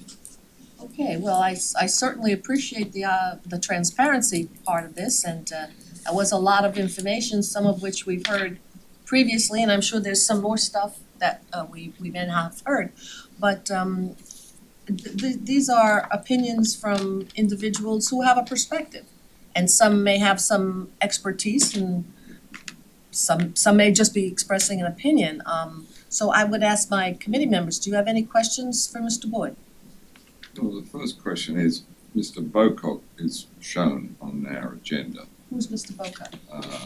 He is virtual and will give a presentation. I am not very familiar with his background, but he is waiting, I think you see him on the screen now, to give a short presentation as well. And who is Mr. Bocart? He'll introduce himself, Yeah, don't worry about that. Okay. Right. Any questions about what I said? I know it was a lot, Why don't we but hear what he has to say? Yes, but we are, about to run late, so I Yes. wonder if it would be possible to ask Mr. Bocock to Yeah, restrain it to Restrain three it? minutes. Okay, hello, Yes. Mr. Bocart. you're on, Bob. So, Mr. Bocock, thank you for joining us today. I would ask if you could provide a little bit of information about who you are and who you represent, as I am not familiar and the folks in the room here are not familiar with you, so. And I would say also, we are right at 12 o'clock now, which is the end of the meeting, so we'll extend for a little while. But again, as I asked Hazen, so if you could try and be concise as we're moving through this. Yeah, I appreciate the opportunity to speak for you here. A little bit of background. I was invited to the community about 5 years ago when a group of citizens were concerned about the chlorine burn. It was a reoccurring situation in Fort Lauderdale. It causes taste and odor issues. It causes a lot of problems. I represent the science behind Aaron Brockovich and have for about 25 years. I'm a 40-year water treatment professional in Southern California. I am sitting about 2 miles away from a 700 million gallon a day treatment plant in the world's largest water quality laboratory at the Weymouth Filtration Plant in Los Angeles for the Metropolitan Water District, where I began my career. So I've been doing this for a long time. Bill Becker sitting there with you is a friend and colleague. We disagree on a lot of the aspects of chloramination and its use in North America, and we have had these conversations in many major cities around the United States. So in order to be concise, I'll go ahead and rock and roll on my presentation here. It was from that experience 5 years ago that I've had the opportunity to meet with prior public works directors, prior city managers, and with Mayor Dean Trantis. So I'm not unfamiliar with this situation.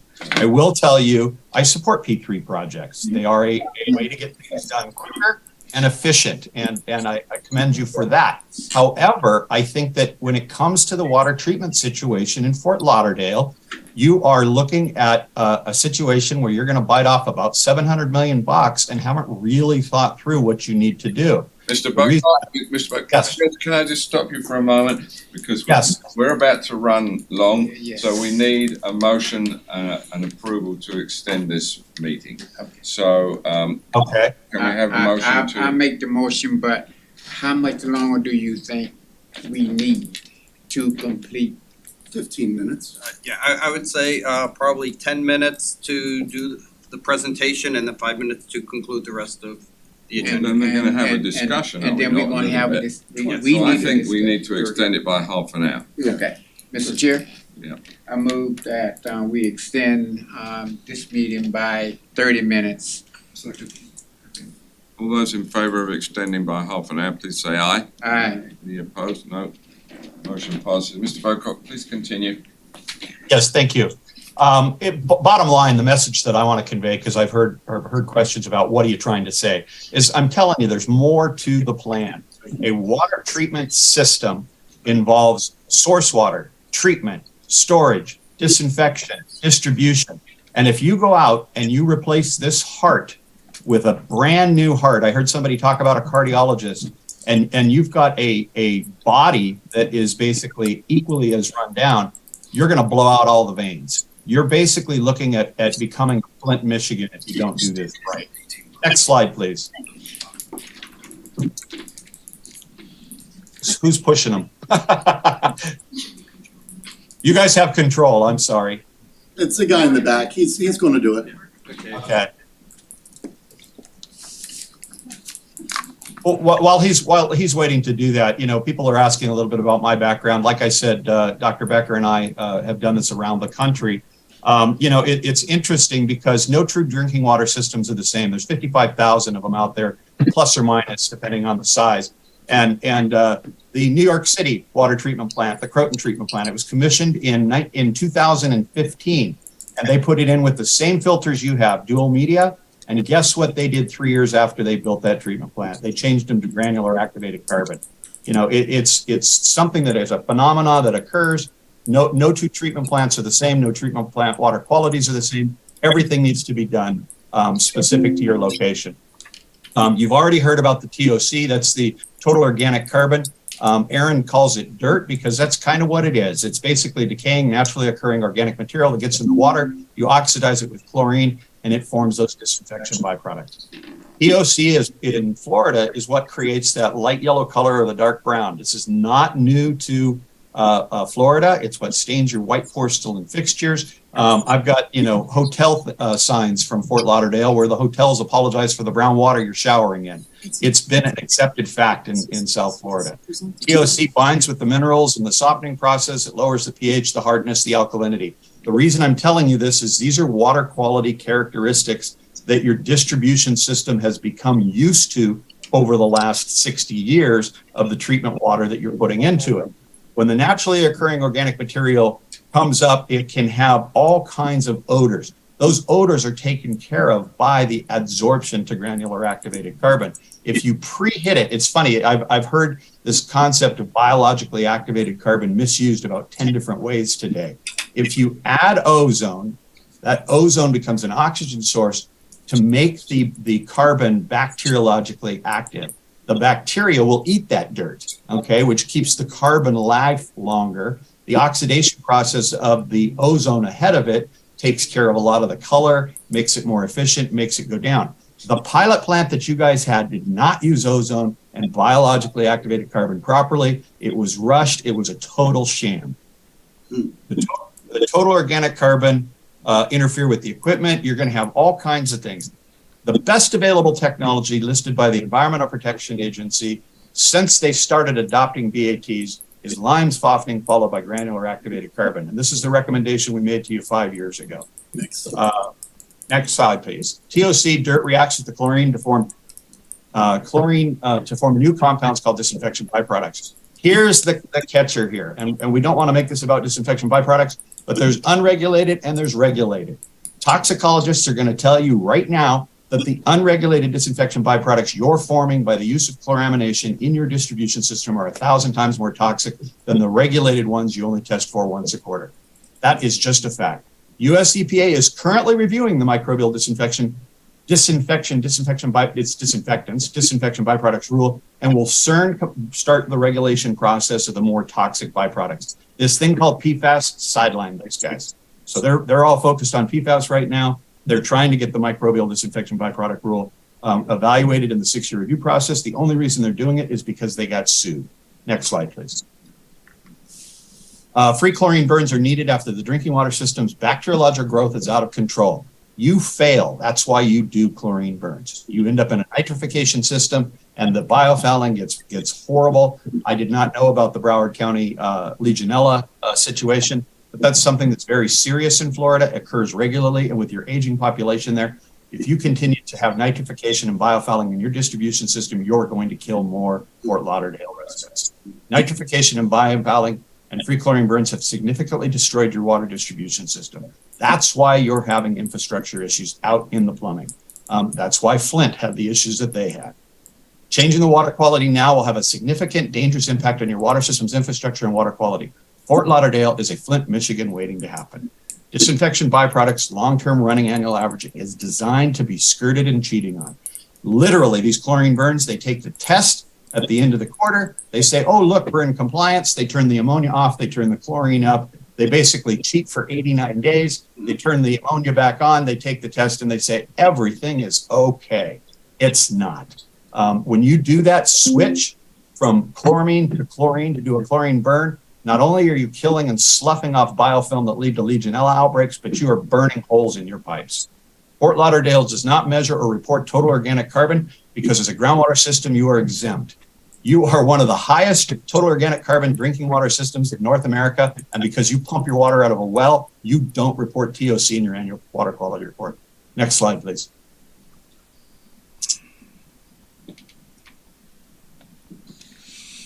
Fort Lauderdale needs a real plan. For many years, the 5-ash water treatment pen has been neglected, if not abused. I didn't tour it recently. It sounds like Boyd did. He says it's in pretty good shape. I will tell you, these treatment plants were not designed for a useful life of 50 years. And if you took your depreciation off your line item and depreciated this treatment plant, you should have the cash to reinvest in the infrastructure. You're not the only city in North America that's done it this way. The money's just not there. But you need to start expending to replace and repair this treatment plant, especially if it's going to take 5 years to get you a new one. Commission engineering reports have been adversely manipulated. I will tell you that pilot study that was allegedly done, that has the pretty colored graphs and charts on it, was not done properly and was thoroughly manipulated. Excuse me, Alan, excuse me. There are accusations here Yes, it is. that are significant accusations. I'm not questioning your credentials, sir. I mean, it's your opinion, but just saying that the studies, the engineering reports have been adversely manipulated. These are studies that the city commissioned from reputable consultants. I don't know what we're supposed to do with this information. No, I don't even. I would say that the city stands by the reports and the information provided by the engineer consultants, Reese and Carollo. We stand by the opinions, evaluations conducted by Hazen and Sawyer, and we do not believe that anything has been adversely manipulated or done in order to cheat or to lie. Okay, then let's continue. Okay. The studies have been published with the conclusions were identified in the report and was written as a result being the objective. You know, if you read even the broad conclusions that have been identified in the Hazen report, these broad conclusions were basically like, we don't want to do GAC, we don't want to do GAC, we don't want to do GAC. So if you don't want to do GAC, just don't do the studies and don't do GAC. But what happened was they basically took these objective reports, they conflict with each other, certainly conflict with each other. There's a complete disconnect between the source water production, water treatment, water storage, and water distribution. This, I believe, is a recipe for disaster. I don't care. I will tell you that you guys are buying a Cadillac. That nanofiltration plant is beautiful. It's going to serve your needs. It's going to be great. But like I said, it's like replacing a heart and putting in a bad body. Next slide, please. 5S treatment plant is a lime softening treatment plant, followed by the conventional filtration, not GAC. Pre-oxidation using ozone of TOC will improve the GAC effectiveness and operation life of 60 to 75%. The US EPA best available technologies for removal of the tannins and total organic carbons has been lime softening followed by granular activated carbon for over 40 years. When operated properly, it works very, very well. 5-ash is old, neglected, and abused, but it's not dead. It can be rebuilt. It can provide superior water quality. A 635,000 and now I hear 666 million new treatment plant is not the answer. Fort Lauderdale needs at least as much to replace its failing distribution system that will be impacted by change in water quality plan. If you got $666 million to spend on this, put it in your pipes because that's what you're going to ruin next. They're already fragile. Next slide, please. Oh, that's it. Oh, thank you. Yeah, I wanted to be quick. I apologize. I talked very fast. I skipped over some stuff, but I want to be very respectful for your time, and I appreciate you extending the meeting so that I can talk to you. I will tell you, after 5 years, and Dr. Becker can attest to this, I don't tend to go away. Your community sends Aaron Brockovich hundreds of emails every time you guys do a chlorine burn. We can't be everyone's everything. We can't be everywhere all the time. But I will tell you that as we go through this process and you change water qualities because you put in, your consumers are going to expect for $666 million, pure water coming out of their tap. What you're going to get is you're going to get pure water running through old pipes, and they're going to get nasty, stinky, brown water after spending $666 million. They are not going to be happy. You need a real plan that's comprehensive, that goes from source water to treatment, to distribution, to storage, to disinfection. If you want disinfectant, put booster stations out in your distribution system. Don't kick the chlorine up to 3-4 milligrams per liter so that you get it at the end of the distribution system. This has successfully been deployed at utilities that really want to make a difference. So in an effort to be respectful for your time, I'll conclude and answer any questions. I do not mean to be accusatory, but I will tell you in the drinking water community, which is a very small community around the United States, everybody knows what happened in Florida at that pilot plant, and it's kind of shameful. Thank you, sir. So Thank you, Chairman, that concludes the presentations. We have about 15 minutes until we will have to vacate the room because there's something else that's coming up, so. I just wanna say something, that, relative to the presentation, we have all recognized here that the new water treatment plant is going to produce very good quality water. But the problem, as mentioned, is that when you take that new good quality water and you run it through our old system, okay, there are problems. And we've all recognized that parallel to this water treatment plant's that decision that has to be made, we have been working for 6 years on plans to repair and replace not only the sewer pipes and the sewer system, but the water distribution system. We have spent an enormous amount of money just in the last 6 years. I know in front of my building, they just replaced an old 6-inch water pipe from forever ago with a brand new pipe. Victoria Park has all been replumbed. There are many capital projects in the CIP plan for the replacement of the water pipes themselves. So, I mean, that's absolutely true what he says, sir, that, you know, it's a comprehensive look at the whole system. And it's not like we're not comprehensively looking at the whole system. We are making those investments in the distribution system in addition to the investment, however we make it in the water treatment plant. So I think it's good that you brought it up, and I think it's even better that we've been working on this for a number of years to make sure that the whole system is improved, not just the water treatment plant. So, yes, I know we have to leave, but I'd like to ask my committee members, is there anything you want me to convey to the commission on, first of all, do you wanna have another meeting on the 1st? We need. First or the sixth? I'm sorry, I The keep sixth, going to the the first, this is the first, the 6th. Do you wanna come back and talk about this again on the 6th, on the 6th, yes, I think we have to. we have to, Yes. Unfortunately. alright. It's the regular meeting, 2:00. Okay, so we make that decision, we're coming back on the 6th, regularly scheduled meeting. Is there anything you wanna add to it now, or do you wanna go home and think about this and talk about it again on the 6th? Questions, whatever you wanna do, gentlemen. Yes, Peter, we'll start with you. I think that we do need to come back, but I think now that we're really ready to make some sort of recommendation to the commission. And I have to commend the city overall. You know, they have been extremely transparent on this process, and absolutely everything has been open to scrutiny. But I feel like we should come back and there seem to be a few major decisions that we need to work through in terms of making a recommendation.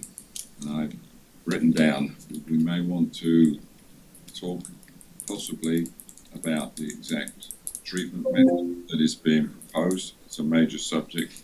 We may want to talk about 5-ash site versus the Wellfield site. We may want to talk about P3 as opposed to a design build. And then when we explore those things, I think we should really be able to make a final recommendation. Well, Roosevelt? Will the commission see the presentation from Mr. Corbin and the gentleman just finished? Are they gonna get an opportunity to see that? Well, they will not receive the minutes from this meeting or any of the documents with it unless they ask for it or it's provided to them separately. But because of the way the process works, we normally do not provide them copies of everything from the meetings. The only thing they get is if you do a committee recommendation to them, and then they can see it. But otherwise, it's posted on the websites. And the reason I'm asking is because Mr. Corbin and the other gentleman,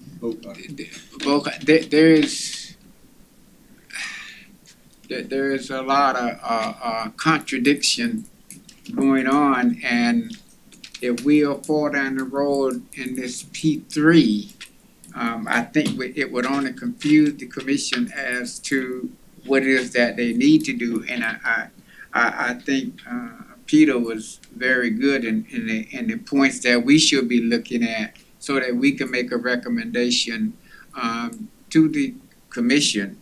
And I hate to disregard anybody's presentation, but if we put that in, it's gonna create a problem. Well, I also have I don't call it a problem, but I have an issue in that, you know, many people have given us their opinions, okay? And the commission is well aware of the alternative opinions. But what we've been focusing on is what are the, I wanna call them facts, but I wanna call them what had been the recommendations of the consultants that the city has hired. These are our people, you know? And our people have told us, and our people are incredibly qualified to be giving us this information. And to take additional information from people whose qualifications are what they are, but they're not the people that we have hired to give us this advice. So, you know, if the commission wants all this other information, fine, that's wonderful. But I don't know that it's our responsibility to give them information that's not necessarily, we have no independent expertise to determine whether the information he's given us is correct. I don't know. I'm glad to know that I'm dying in my swimming pool because it's got too much chlorine in it, but that's not relevant to our discussion here. It's called chloramine, trichloramine. Whatever it is, it's killing me. I'm very upset about that. It's poison. But, so Get it right. we have already made several recommendations to the commission. And if we focus on those, control of the water, the quality of the water and the rates. I mean, these are objective things that we have the ability to opine upon.